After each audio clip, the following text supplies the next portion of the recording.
स्वामी जी देखिए, डाइजेशन तमाम lifestyle disease की जड़ है। पाचन ठीक नहीं, हमने हमेशा बड़ों से सुना कि जिसका पेट नहीं ठीक उसमें तमाम तरह की परेशानी होगी। बीपी हो, शुगर हो, कब्ज, कोलाइटिस हो। अक्सर आप बताते हैं मंडूकासन, योग मुद्रासन और शशकासन, ये तीनों अभ्यास जो है स्टेप बाय स्टेप जरा समझाइए, सही तरीका क्या है, कैसे ब्रीद इन ब्रीद आउट करना है और क्या क्या उसमें गलती हो सकती है लोगों से, वो करेक्ट करवाइए। सही तरीका इसको कहते हैं दंडासन। यहाँ से दंडासन से शुरुआत करते हैं। दंडासन में ऐसे से पैर लिए, ऐसे एक तरफ से, और एड़िया बाहर निकल गई, पंजा अंदर आ गया, बाएं पैर के पंजे के ऊपर दाएं पैर का पंजा ऐसे, ये दही खाओ, ये सही, या ऐसे अंगूठा बराबर भी रख सकते हैं, एक सरखा भी रख सकते हैं ऐसे, और घुटने सामने मिले हुए। अब मंडूकासन दो तरह से होता है।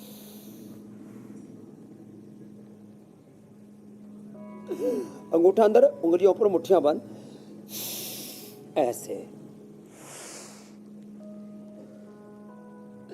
आगे झुके, गर्दन सीधी, और इसमें श्वास बाहर छोड़ के रखा तो बाह्य प्राणायाम के साथ मंडूकासन हो गया।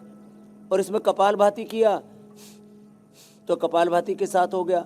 और नॉर्मल ब्रीदिंग के साथ भी ऐसे 10-20 सेकंड से शुरू करके 1-2 मिनट से लेकर के 10 मिनट तक करवा देते हैं, गर्दन सीधी।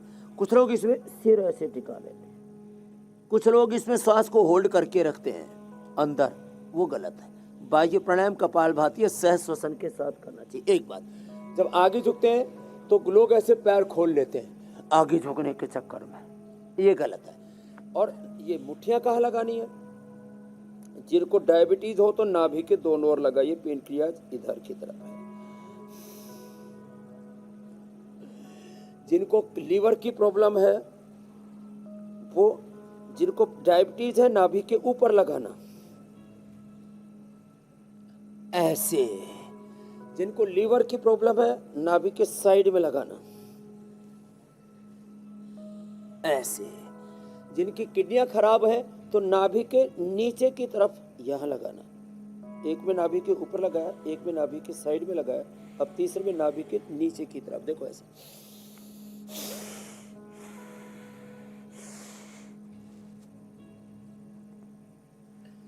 ये जिनको नाभि की प्रॉब्लम है, नाभि डिग जाती है, धरण डिग जाती है, उसके लिए अगला बताएंगे।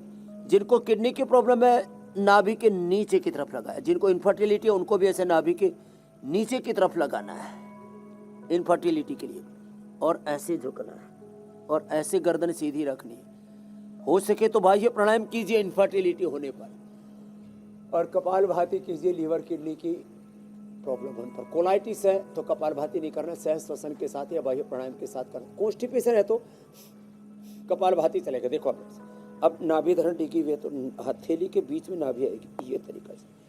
मंडूकासन में जब मुट्ठी बंद ऐसे की थी ना, अंगूठा अंदर रखे, अंगुलियों पर रखे, तब 3 तरह से बताया। अब हथेली के बीच में नाभि आएगी, ये दूसरा एक ही तरह से होगा। स्वामी जी नीचे बायां हाथ होगा, दायां? हाँ, पहले बायां हाथ ज्योत्सना जी, पूजा जी, और दायां ऊपर, और ऐसे रुक जाना है। और वही बाह्य प्राणायाम कपालभाति या सह श्वसन के साथ करना है। तो ये जो दूसरा अभ्यास है, एक साथ पेनक्रियाज की प्रॉब्लम हो, नाभि धरण और पीछूटी खिसकने की के साथ साथ नाभि के साथ कोड़ी खिसकती है, उसके लिए भी अच्छा है। ये लीवर स्प्लीन के लिए भी अच्छा है, ये कॉन्स्टिपेशन के लिए भी अच्छा है, कोलाइटिस के लिए, पायस फिशर फिस्टुला, इनफर्टिलिटी के लिए भी। अब ये मंडूकासन का दूसरा अभ्यास। अब जिनको लंबा करना है वे ऐसे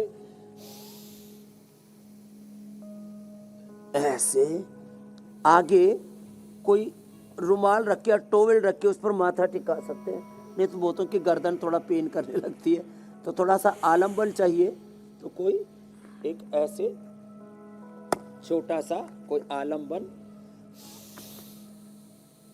आगे रख सकते हैं ऐसे।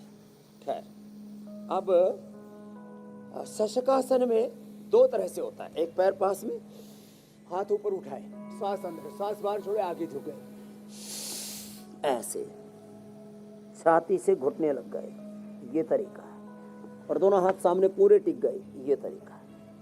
एक जिसमें घुटने पंजे, देखो घुटने ऐसे पास में और पीछे ऐसे पंजे एक दूसरे के साथ टच करते हुए।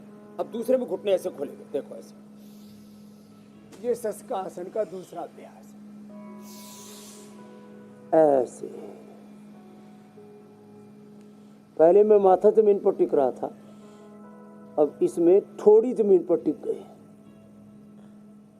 और फ्लेक्सिबिलिटी और अच्छी हो जाती। ये मंडूक आसन और शशकासन के दो अभ्यास हो। ऐसे योग मुद्रासन भी पेट के लिए, पेनक्रियाज के लिए, डाइजेशन के लिए बड़ा अच्छा है। अब उसमें भी दो तरह से होता है। दाहिना पैर पहले रखते हैं पद्मासन में, बाएं पैर उसके ऊपर रखते हैं और एड़ी नाभि के दोनों ओर, बॉडी का जो पूरा अलाइनमेंट है ना, हाथ पैर पेट पीठ की स्थिति, उसके साथ प्राणों की स्थिति, मन स्थिति, ये चाहे जैसी परिस्थिति हो, हमारी मन स्थिति योग में होनी चाहिए। इसी को श्रीमद् भगवद गीता के 16वें अध्याय के पहले श्लोक में दैवी संपद के पहले उस सूत्र के रूप में कहा, अभयम सत्व संस्थिति ज्ञान योग व्यवस्थिति होनी चाहिए। तो ज्ञानमय योग की स्थिति क्या है? दाएं पैर बाएं पर, बायां दाहिने पर, एड़ी नाभि के दोनों ओर लगी हुई। अब इसमें बायां हाथ नीचे, दायां ऊपर, ऐसे, क्योंकि बायां हाथ बाएं पर नीचे ना, तो ये थोड़ा नीचे है, तो इस पर हथेली सेट हो जाएगी ऐसे। सांस बाहर निकाल करके इतने झुके कि हमारे इन पतंजलि गुरुकुलम के बालक बालिकाओं की तरह, ये पतंजलि गुरुकुलम मैकाले की शिक्षा पद्धति को समाप्त करके स्वदेशी शिक्षा और पतंजलि वेलनेस स्वदेशी चिकित्सा का एक अनुष्ठान है। अब इसमें आगे इतने झुके कि थोड़ी जमीन पर टिक जाए, इतनी फ्लेक्सिबिलिटी होनी चाहिए ये। और श्वास नॉर्मल चलते रहे। ये तो बाह्य प्राणायाम करके या कपालभाति के साथ भी कर सकते हैं। अब इसमें दूसरा बड़ा चैलेंजिंग है। दूसरे में क्या करना पड़ता है? पीछे से पकड़ा, बाएं पैर के अंगूठे को बाएं हाथ से, दाएं पैर के अंगूठे को दाएं हाथ से, ऐसे।